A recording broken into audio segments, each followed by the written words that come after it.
Nightsong by Ari Burke and Lauren Long.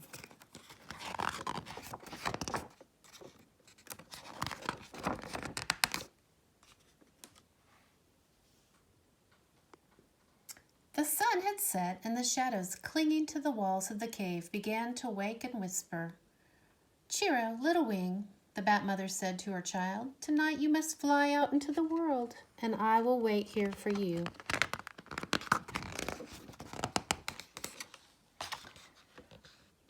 "But the night is dark, Mama, darker than the moth's dark eyes. Darker even than the water before dawn," the little bat exclaimed, twitching his ears this way and that. "I know," whispered his mother. "And when it is that dark outside, I cannot always see," Cheero admitted, stretching his wings. "There are other ways to see," she told him, "other ways to help you make your way in the world." "How?" "Use your good sense." "What is sense?" the little bat asked.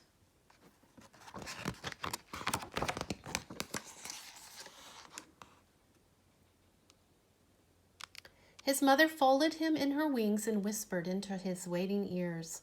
"Sense is a song you sing out into the world, and the song the world sings back to you. Sing and the world will answer. That is how you'll see. Now fly from our cave to the pond where we bats like best to eat. Have your breakfast, then fly home. But do not go farther than the pond, not unless your song is sure." And then she let him go.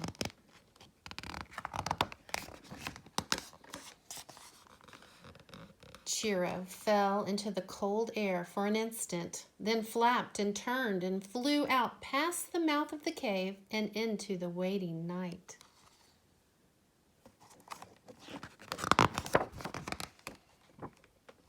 At first, Cheero tried to peer his way through the dark. Long arms rose up in front of him, waving slowly, blocking his path. He could not see around them or over them. Cheero was frightened.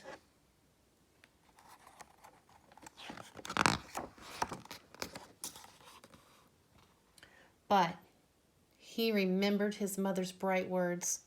"Use your good sense." Cheero began to sing, softly at first.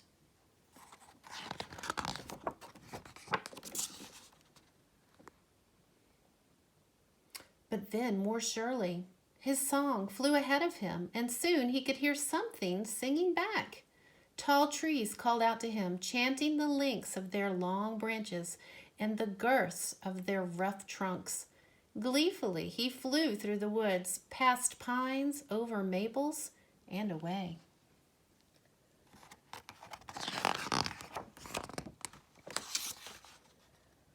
Flying higher now, Cheero saw something sliding through the sky towards him. So out went his song, and where danger once threatened, now Cheero saw only a flock of friends flying above him on their evening errands.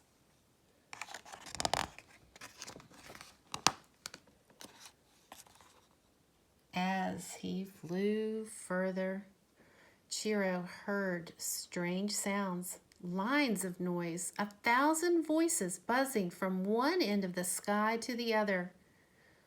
For just a moment, Cheero didn't know what to do or which way to go. But he followed his own song. In the sky behind him flowed a river of whispers fading away.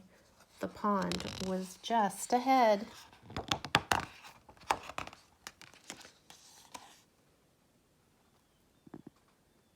When Cheero came to the pond, singing still, he was very hungry. All the night creatures were there above the reeds, thousands of tiny, flying, tasty things, each one humming a different tune. For Cheero, each of their songs sounded like breakfast.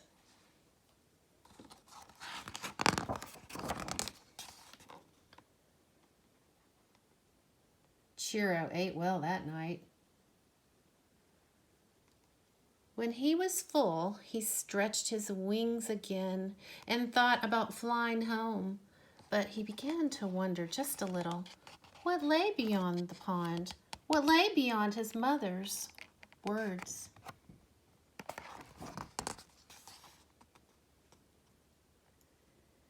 So Chiro flew a bit farther, and the familiar fell away from him, out into the margins of the world. Then he was truly on his own.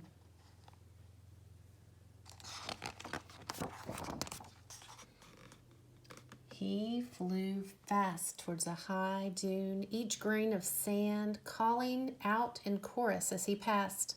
Chiro flapped up and over the top of the dune and out over the strand, singing louder than he had ever sang before.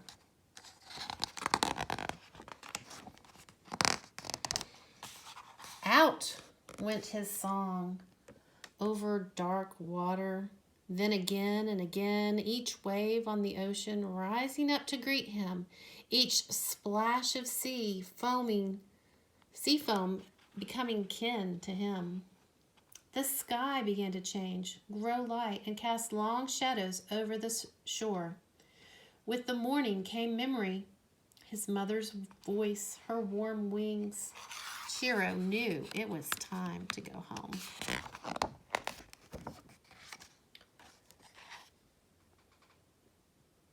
Flying higher than he'd ever flown, Chiro began to sing, listening.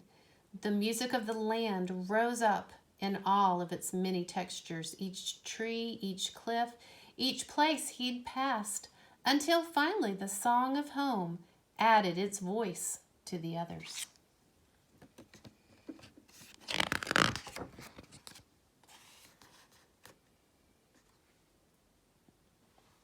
His cave called out from the blanketing shrubs and pillows of moss at its mouth, and Chiro followed that familiar sound back into the sheltering earth.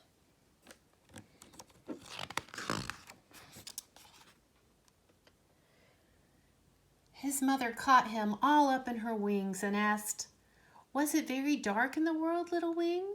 What did you see?" "Why, Mama," Chiro said, laughing, "it was very, very dark."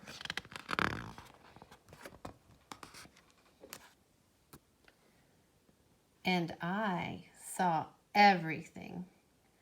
And then he yawned and turned his head into the warmth of her body, letting the rising sun's quiet song carry him, lull him, sing him to sleep.